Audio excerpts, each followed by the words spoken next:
Well, that trampoline park that they were at looks like a blast, and they're having just as much fun here. A little bit of a scary look coming from the kid with the drill for that 1 5-second clip, and trying to finish off this 6th round in tremendous fashion here. Even though it was the last team to sign up, they actually, as a result of that, had one of the shortest time periods for building their robot, but they were definitely up to the task here. Fortunately, all 3 teammates have been winning and participating in competitions such as FLL, RoboCup Junior, and Hackathon, so they seem prepared for the task to make it in a short amount of time.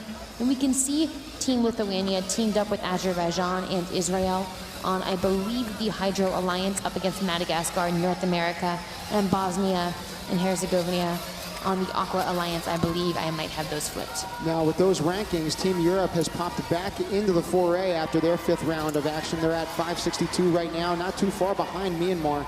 In addition, on the screen, you'll see a couple of robot pieces that have also fallen off a little bit, so we'll see if that affects the mobility of any of these 6 out here as they hit this 6th round right here of play.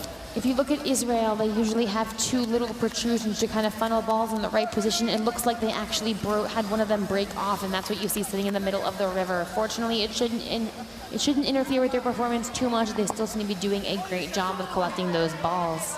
Again, the team we're featuring of Lithuania, they have built robots that have guided tourists over the streets with a GPS-controlled voice. They've made a mosquito attraction and control device. You definitely need it during the hot and muggy summer months here in BC. They've made numerous 3D printers and an 8x8x8 LED cube. So the amount of things that they have created is impressive. We'll see if they can create some memories out here as well as they cap off their DC experience at the first global challenge. And right up there, we see both Lithuania and Bosnia placing some of those contaminant particles into the laboratory right there. Each one of those is going to be worth 4 points. As you can see, Team Aqua score climb.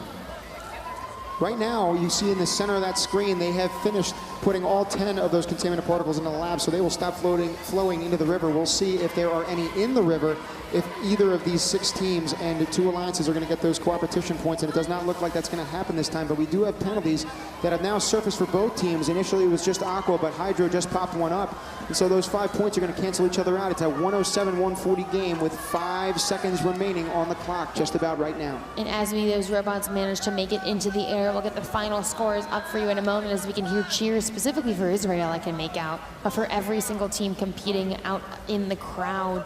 We'll get the scores for you in 1 moment. And congratulations to Team Aqua winning that 147-60. That's going to be Israel, Azerbaijan, and Lithuania as hugs and high fives are exchanged from every teammate to every team over there on the field. We certainly hope we got some footage of it. They're right behind the booth right now, and if we can actually get on them right now, there are some people supporting them in the stands, and you can see the absolute excitement coming from the energy both in the stands and on the floor. This 6th and final round for this team was exceptional, as is the support that they are receiving, but we're going to be taking it out now into the hallways where Canada is waiting for an interview.